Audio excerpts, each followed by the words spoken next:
Welcome everyone to this good day of pandemic. Sooner we're done with this, sooner I'm gonna be happy again. Today I'm gonna talk to you about a book written by Ray Bradbury, edited by Ballantine Books in 1953. None other than Fahrenheit 451. Sounds charming. On a sign of book critics named Babilio, Fahrenheit 451 got a pretty good note of 4.75 on average. Before I do my resume about Fahrenheit 451, let me talk to you about another book that Ray Bradbury wrote 3 years before this one. It's called The Martian's Chronicle! It's time for a crappy resume. That makes me happy. We are the Martians. We live in peace on Mars. And we are the humans, and we're here to colonize you all. What? No!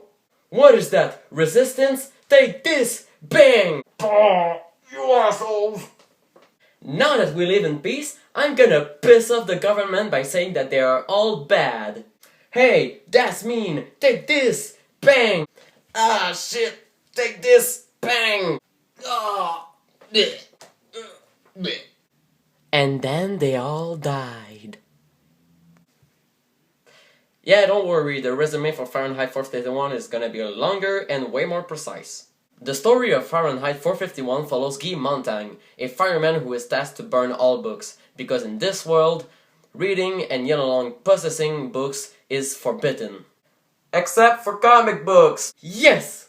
And fashion magazines! Yes! And porno! Yes! They have their priorities. In this dystopianic future, Montaigne is starting to realize that the government is suppressing creative expression and thoughts. Hopefully I'm not gonna live in this future because, well, you all know that I like drawing. And now, for more information about the book. Ray Bradbury wrote this book in 1953, in the middle of the Cold War, where Federals were doing heavy inspection, especially on artists who were suspected to have Soviet affinities.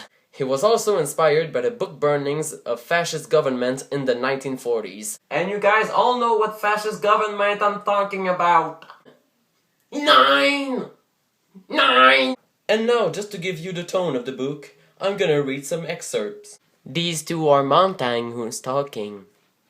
And I thought about the book. And for the first time I realized that a man was behind each book. A man had to think them up. A man had to take a long time to put them down on paper. And I never even thought that thought before. For this second part, you're gonna need a bit of explanation. Because Montaigne is gonna talk about Clarice. Clarice is a 16-year-old that Montaigne met while coming back from work. And she's very weird in Montaigne's mind, because unlike everyone else, she's talking about the old time, what was before the firemen were burning down books. Just keep that in mind while I'm reading this. But Clara's favorite thing wasn't herself. It was everyone else and me. She was the first person in a good many years I've really liked. She was the first person I can remember who looked straight at me as if I counted. And now for the conclusion. So, in the end, I really like this book. It's kinda long, even though I was on audiobook, so it wasn't an hassle for me. It's just me, I don't like it very long. And this part is unscripted. You see in my script, there's the resume and the excerpts. So it's straight from the heart.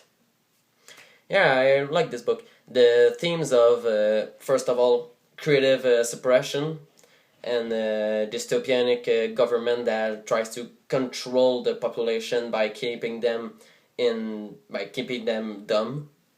And also, I didn't talk about that in the resume, but the government in this world starts ask the parents to start school as soon as possible, so that way they can let them be taken by a government approved teacher, so that way they can control him even more. So not fun.